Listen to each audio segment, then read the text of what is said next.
Bienvenue sur la chaîne de Gimli Performance.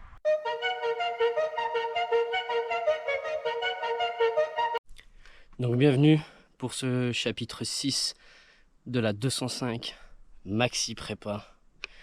Aujourd'hui c'est très simple. Bon, j'ai mis un moment à la faire cette vidéo, mais bon, il y a eu des intempéries météo, qu'on va dire. Il n'y a pas arrêté de pleuvoir après la vidéo d'une heure du démontage de la 206. Donc j'ai pas pu faire la 205. Donc je me suis dit pourquoi pas tourner cette vidéo enfin, pour que ce moteur soit enfin démonté, le petit moteur. Donc j'ai déjà tout préparé, chef, tout ça en off, parce que je l'ai déjà fait pour la 206. Donc je me suis dit qu'il n'y avait pas besoin de le refaire sur celle-là. Vous aviez compris comment démonter un putain de moteur. Donc là, on va démonter celui-là, le petit 1,6 litre. Donc il me reste plus que le support moteur en bas là-bas. Les deux là, et le moteur il est censé sortir. J'ai bien dit censé parce que à chaque fois il m'arrive une couille de merde. Donc là j'ai prévu pour le coup, pas comme la dernière fois, j'ai prévu une planche pour éviter de s'embourber avec les roues dans l'herbe. Parce que vu qu'il y a bien plu quand même, on va éviter. Mais bon, ça a l'air d'être à peu près sec. Comme vous pouvez le voir là, c'est sec sa mère. Mais bon, la dernière fois c'était sec et je me suis quand même embourbé avec la 206. Donc là j'ai préféré prévoir, on sait jamais. Donc là le but de cette vidéo, c'est de démonter le moteur, l'emmener dans le garage, remonter la boîte sur l'1,6 litre CSV, regarder si le volant moteur est compatible, parce qu'on m'a dit qu'il n'était pas compatible. Donc on verra bien si le cran d'allumage qu'il y a sur le volant moteur est au même endroit que celui-là, en espérant. Et si c'est bon, je remonte tout et après bah, je chope le moteur mais bien fort et je le balance dans la 205 parce que ça commence à me casser les couilles, ça devient long. Non, je plaisante. Donc on va déjà commencer par enlever le petit support moteur du bas qui est juste là-bas. Je sais pas si vous allez le voir très bien là. Voilà, oh là là que c'est beau, oh le plan. Donc voilà, on va enlever celui-là. Je pense que je vais le démonter de là, là, au plus simple. Et puis après je vais tirer comme un taré pour l'avoir. J'aurais dû enlever le support moteur du dessous avant de mettre la chèvre. Parce que là du coup je me retrouve emmerdé comme pas possible.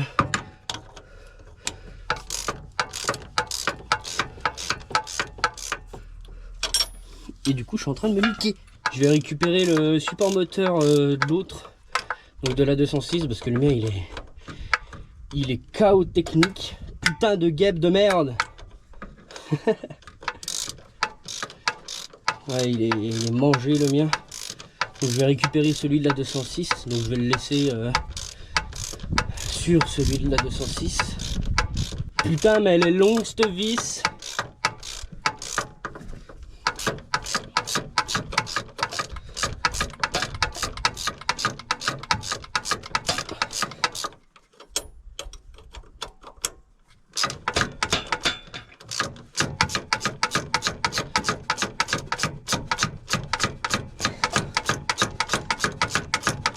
A few moments later.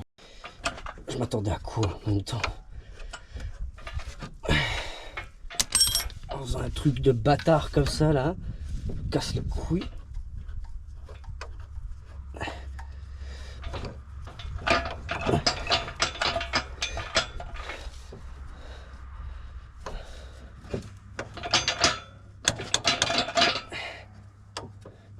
Mais c'est quoi cette vis? Je crois que c'est pas la vis d'origine. Regarde-moi ça, la vis. En plus, elle est... Ah, je croyais qu'elle était tordue, mais non, elle est pas tordue. Après, c'est peut-être la caméra qui fait comme quoi qu'elle est tordue. Donc là, support moteur du bas enlevé. Donc là, on va s'attaquer aux deux là. Je vais mettre la chèvre en tension. J'ai pas envie que le moteur il tombe. Et puis du coup j'ai repris le système de ceinture de sécurité. Voilà. Parce que le Gimli il a toujours pas acheté les chaînes Et ils comptent pas acheter les chaînes. Les chaînes c'est pour les PD.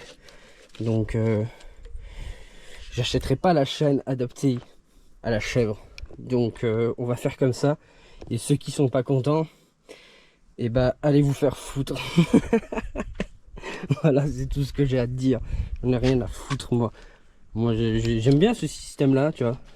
Au moins je suis sûr que ça se casse pas la gueule. Donc là on va faire support moteur là, support moteur là-bas. Et une fois qu'on aura dévissé les deux supports moteurs, je le descends un peu. Je dévisse le gros truc qu'il y a là-bas, là, je sais même pas si vous voyez à cause de la chèvre. Je dévisse ça là. Ce gros truc de merde qui sert à rien. Oh, un câble qui vient de je ne sais où. Pour pouvoir le sortir correctement. Parce que je sais pas si vous vous rappelez, sur la 206, j'ai été emmerdé à cause de ça. Donc là, je vais l'enlever. Et au moins, on n'aura plus de soucis. J'espère que... Ouais, il y a juste là qui tient normalement. Et ouais, désolé, ça a été assez long quand même pour sortir cette vidéo là. Et j'espère qu'elle va sortir assez vite. Puis l'autre, oh putain, n'en parlons même pas de l'autre vidéo. Laisse tomber, j'avais pas d'internet. Et... Putain, pour faire la vidéo, qu'est-ce que j'étais emmerdé. Ça m'a cassé les couilles tout le long. La vidéo, elle voulait pas sortir correctement. Ça a été assez galère quand même. Et elle a pas voulu sortir sur TikTok. Je ne comprends pas pourquoi. Donc je vais regarder ça. Une fois que celle-là sera prête, je vais regarder pour la vidéo d'1 heure pourquoi elle n'est pas sortie sur TikTok. Et une fois qu'elle sera sortie sur TikTok, bah, celle-là elle sortira normalement juste après. Donc ça devrait le faire quand même assez vite. Là on est samedi. J'ai quand même pris 3 semaines de retard sur la vidéo, c'est génial. Puis sans internet bien sûr, je peux pas trop vous sortir de vidéos courtes. Donc au lieu de sortir 2 vidéos par jour, j'étais à une vidéo tous les 2 jours. Le temps qu'elle se télécharge, le temps qu'elle se fasse et tout. Ouais, ça a été la grosse merde. Celle qui va sortir là, j'espère qu'elle va... Vu que normalement j'ai internet, j'espère qu'elle va sortir assez vite. Que ça me casse pas les couilles.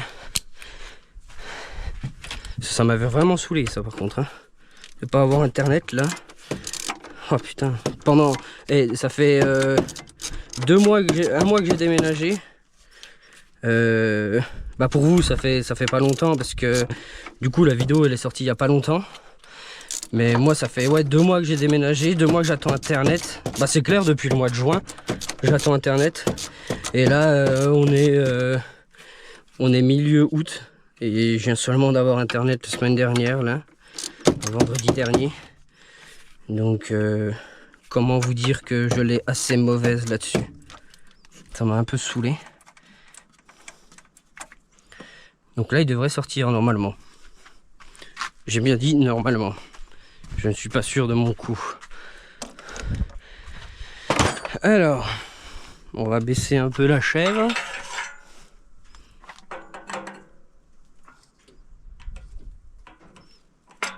Ok.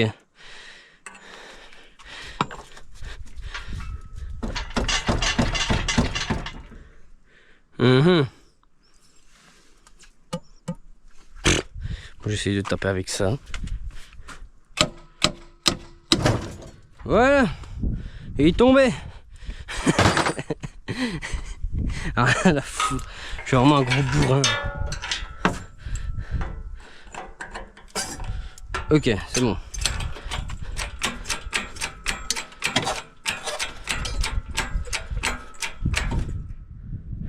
Donc, là, est-ce qu'il y a des vis derrière? Il y a des vis derrière. 2. Donc ça doit être comme la dernière fois. Donc comme pour la 206. Ça doit être du 13. Désolé, je vais assez vite parce que du coup il fait assez chaud. Et j'ai pas envie de rester 10 ans ici. J'ai envie quand même que ça aille vite. Donc du coup... je fais ça assez rapidement, je vous prends pas spécialement le temps de vous expliquer ce que je suis en train de faire. Mais bon, après, vous n'avez pas besoin forcément d'explication, vous avez juste à regarder ce que je fais. Et puis normalement, ça devrait bien se passer. Fakoum. Et ouais, le Fakoum.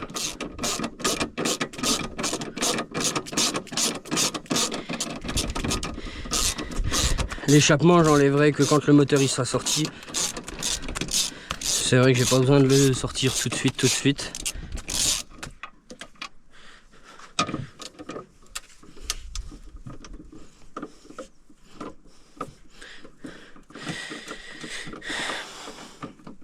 Parce que de toute façon, la ligne qui a de là à là, je reprends celle de la 206.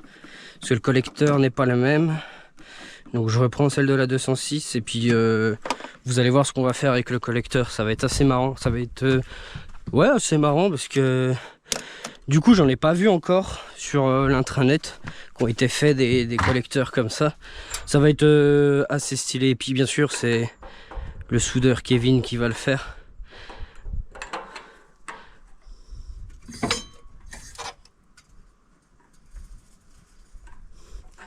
Parce que du coup il n'y a que lui bah déjà que je connais en soudeur. Et puis franchement bah, je trouve qu'il fait du beau boulot. C'est... Pourquoi je range ça? C'est pas comme si on me faisait du boulot à chier et puis que je reprenais le même gars tout le temps. Non, là je prends Kevin parce que de toute façon vous avez très bien vu. Il fait quand même assez du boulot assez cool. Voilà. Merci GoPro, encore une fois. Moteur sorti, sans problème. Voilà, sans moins de problème que cette putain de 206 de merde. Donc voilà quoi il semble, hein, sorti. Voilà.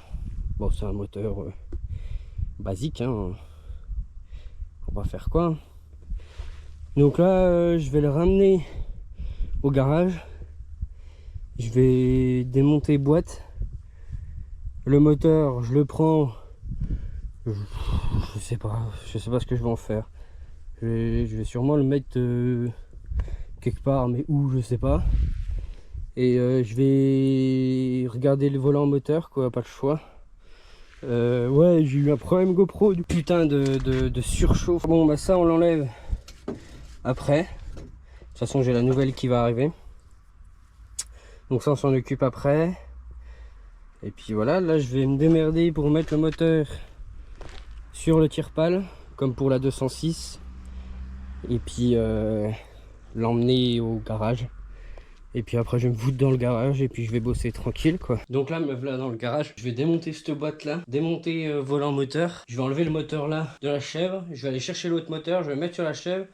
Et je vais remonter la boîte dessus comme ça. Et on verra bien. Je vais déjà voir les volants moteurs s'ils se placent bien. Donc là je vais faire ça et puis je vous reprends tout de suite. Parce que je vais faire en accéléré vu que vous avez déjà vu l'autre démontage de la boîte. Je vais le faire en accéléré. Il n'y a pas besoin que vous restiez 10 minutes à regarder la boîte se démonter. Hein.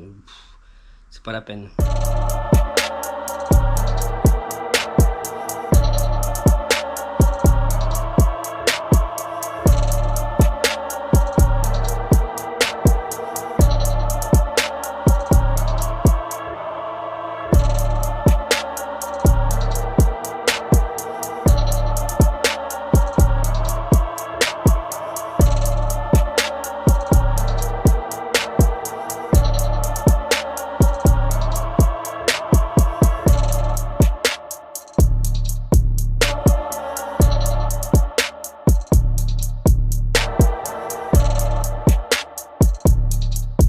Donc là, boîte enlevée. Donc là, je vais m'attaquer, enlever embrayage, volant moteur.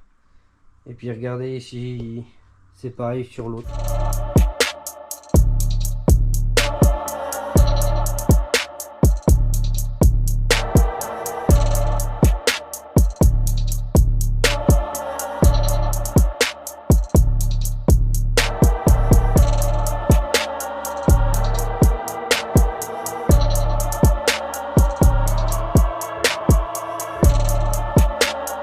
Embrayage, volant moteur enlevé. Voilà à quoi ça ressemble. Ok. Là, on va aller chercher le volant moteur de la 206. Il est où ce con? Je sais plus ce que je l'ai foutu.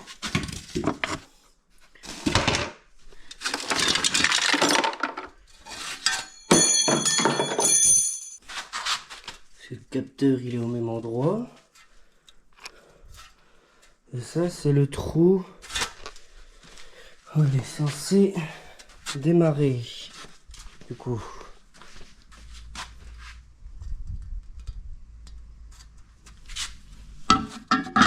Donc. Ça, si je le mets là. Ça, c'est là.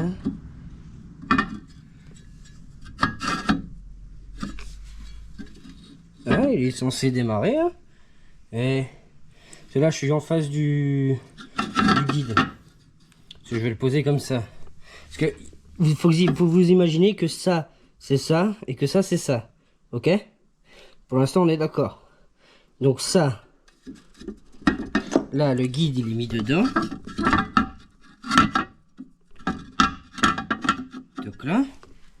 Donc là, moi, mon démarrage, il tombe en face. Dans la logique. Donc normalement, ça, c'est censé pouvoir se mettre sur ça. Voilà. Encore dans la logique. Je suis censé pouvoir avoir de l'allumage, normalement. C'est ça, c'est le capteur d'allumage. Enfin, de démarrage. Après, s'il y a que ça, tu vois, j'en ai qu'un de capteur. S'il y a que ça, je mets le mien. Comme ça, il captera. Ah, je sais pas si ça se fera pareil. Bon, bref. Oh. Pour moi, il est censé aller, du coup. Du coup, là, je me retrouve bloqué. Parce que... Voilà, donc j'ai emmené le moteur, le petit 1,4 litre TU, je l'ai emmené au fond là-bas, là, en attendant. Et je me suis dit, je vais sortir celui-là, je vais commencer à mettre le volant moteur et tout. Et en le sortant de là, j'ai reculé. Et il est tombé. Voilà. Donc, j'ai la distrie qui a pris cher. Voilà, donc je dois la changer. Cache culbuteur qui a pris cher aussi. Cache distrie, n'en parlons même pas. Thermostat. Boîtier de thermostat. Faut que je change. Bah, je suis désolé les gars, mais ça va être une fin de vidéo. Je vais quand même la sortir parce que c'est intéressant ce que j'ai fait quand même aujourd'hui. Je vais quand même la sortir, mais voilà. Donc le chapitre 6 se fera en 2 parties. J'aurai pas forcément le choix de le faire. Donc pour l'instant, je vais même pas remonter la boîte parce que ça me sert à rien de remonter ça tant que j'ai pas fait tout ça. Voilà. Donc je suis obligé de le faire. J'espère que vous avez passé un bon moment sur la chaîne de Guimé Performance quand même. Même si cette vidéo a été un désastre total. Surtout la fin, parce que le début, en vrai, ça s'est super bien passé. On a réussi à enlever le moteur, on a réussi à enlever la boîte sans anomalie. Enfin, sans trop d'anomalies. Donc du coup, bah là, je vais conclure cette vidéo sur cet échec-là d'avoir pété le moteur. Ça me casse les couilles. J'en ai marre. Et puis voilà, donc j'espère que cette vidéo vous aura plu. N'hésitez pas à vous abonner et à mettre un j'aime pour avoir beaucoup plus de contenu sur cette chaîne. À la prochaine sur la chaîne de Guimé Performance.